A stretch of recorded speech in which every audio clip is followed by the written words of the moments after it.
I see ghosts in my dorm. Do you believe in ghosts? Do you think they can actually hurt you? So, I checked it against my will.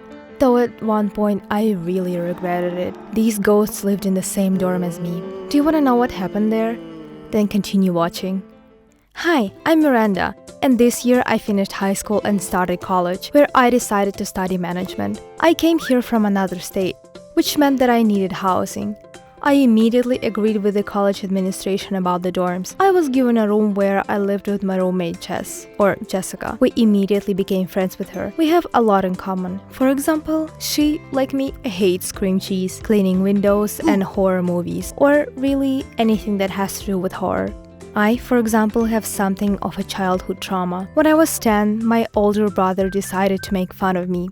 He turned off the lights in the house when no parents were there, then went up to my room on the second floor with a white sheet on his head and began to scream like crazy. At that moment, I was looking for a flashlight, and when I turned around, I saw a ghost. Of course, I yelled and hit him hard in the face with a flashlight. I didn't know that was my idiot brother. My heart sank to my feet. I thought it was a real ghost. Not that I believe in all this, but I tried to avoid anything like that. After that, my brother did not do that anymore, but I could no longer watch horror movies and could not bear the atmosphere of Halloween. My roommate had it even worse. Her grandmother was a witch from a witching family. She always sat in the living room and read fortunes. She would call the spirits of the dead, then did tarot card spreads, and the future would be predicted. No one in the family believed her powers, including Jess herself. But one day, when Jess came home after a wild party, half asleep, tired, barely dragging her legs, her grandmother was waiting for her in the living room. When Jess turned on the lights, the grandma was standing with a candle in her hand. Her pupils rolled back. She spoke in a non-human voice. She told her that soon the spirits would punish her for such a horrible lifestyle, because girls her age should not act like that. Jess, of course, got a bit scared.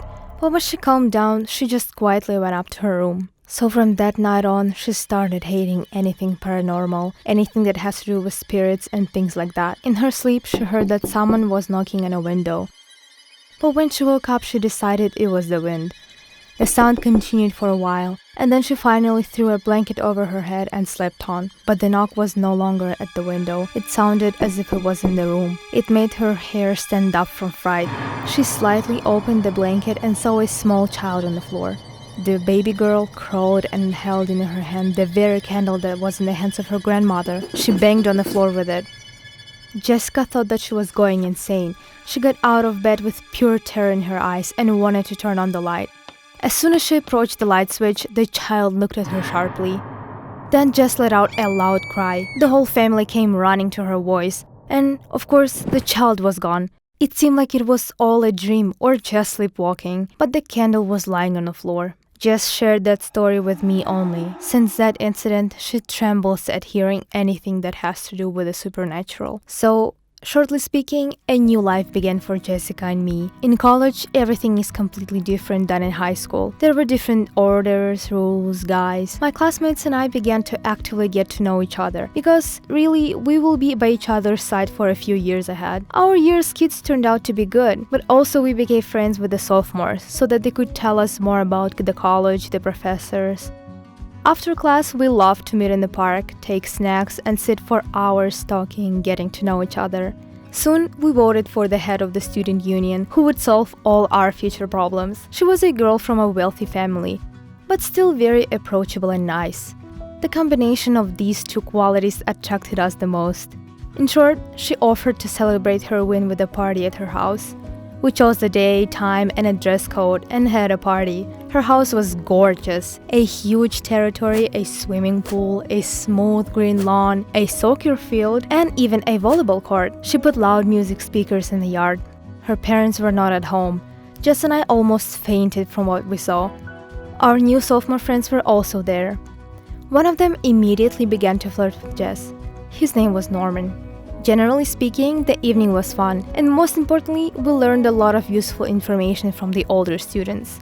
When everyone had already danced, ate, had drinks, we gathered in a circle on the lawn. Some were lying, some sitting, still finishing up their pizza. We started having those honest, vulnerable conversations about each other's personal lives. The conversation slowly turned into a Q&A session. When my turn came, they asked me what my biggest fear was, and I told the story about my brother. And when I looked at Jessica, I saw that she was shaking, and I took her hand. The party owner turned out to be obsessed with all kinds of fortune-telling, which surprised me. "The rich are always superstitious," she said, laying out tarot cards. She laid out the whole deck and said that something would happen soon. Something not very good. She tried to find out what exactly, but the wind blew and all the cards were drowned in the pool. The sophomores remembered something and asked if we had seen local ghosts in the dorms. "What? What kind of ghosts? What are you talking about?" Jess asked anxiously. Norman smiled and said that there was a story about some expelled students going around among college students. The legend has it that once upon a time, 30-40 years ago, a group of students lived in our college dormitory. They were both boys and girls. Everything went on as usual, until suddenly, almost in the end of the year, the university's president changed. This major change at our university affected the academic performance of all students, because the new president had extremely high demands. Of course, for his own benefit, the students began to receive a triple load of homework, did not get enough sleep. They were kept under high pressure, and all this affected their mental health. Many even got depressed. But the president could not slow down. He forced them to study more and more, and finally, one group protested. Others were afraid to come out to support them, so the principal expelled those instigators. There were 3 of them. A terrible scandal broke out, but even talking with their parents did not help. He did not allow the 3 students to properly graduate from the university, so they decided to take revenge on him. They waited until the president was away from work and set fire to his office. Although they could not get out, they were trapped in their own trap and suffocated from carbon monoxide. They say that since then, their restless, evil souls still live in the dorms. By the way, 2 of them were girls, and they lived in room 104, said Norman. Jess started laughing nervously because this was our room. On such an alarming note, the party ended.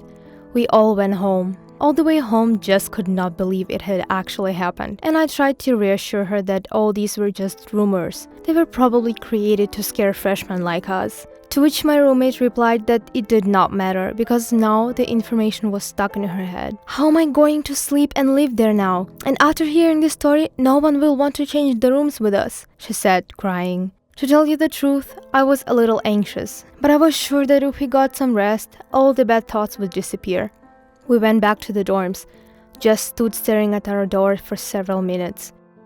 I calmed her down again, took the key from her hands, and opened the lock myself. We went into the room, immediately turned on the light, and everything seemed to be the same as before. No big deal. We each took a shower and went to bed. At night, I heard Jess crying in her sleep. She must have dreamed of her late grandmother.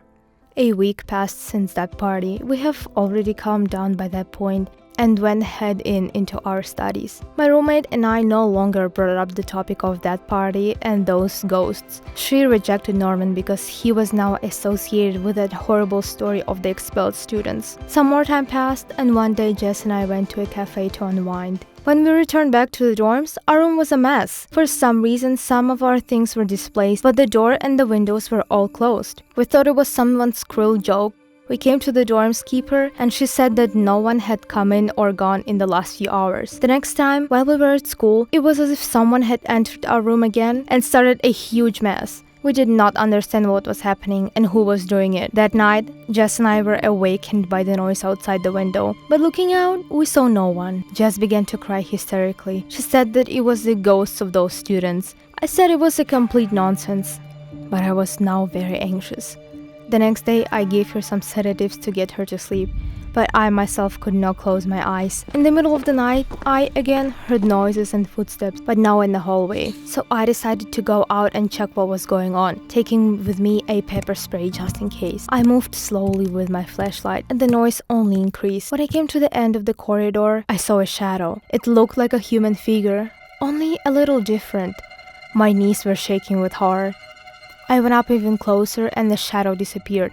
I did not tell my impressionable friend about this, so as not to frighten her even more. and she herself tried to forget about all this. And as luck would have it, the next night Jess also went out into the corridor, having heard the yelling noises. I ran out to her and saw that she stood there screaming with fright. She claimed that she saw the ghosts of those 3 students. She looked at them and they looked back at her. Well, then the real nightmare began. In short, someone messed around in our room every day. At night, someone knocked on the windows, and under the door we would find candles similar to the one that was lying on the floor in Jess's room that night. Our light bulbs always burned out. Someone constantly knocked on the door. It seemed to us that a little bit more and we would go completely insane. Jess and I even performed special rituals to calm the spirits down, lit candles, read prayers, but they continued to bother us.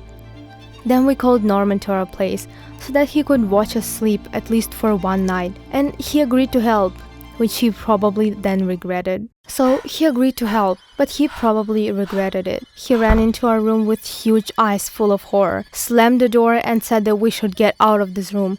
"I think they need this room," he said. Jessica immediately jumped out of her bed and began to collect her things. Norman was helping her. I needed to warn the dorm's keeper, so that's where I went. Suddenly, in the hallway, I again stumbled upon that shadow. I felt scared, but this time I was without a flashlight and decided to walk careful against the wall. What if they did not notice? But something confused me. I heard conversations. Ghosts can talk like that?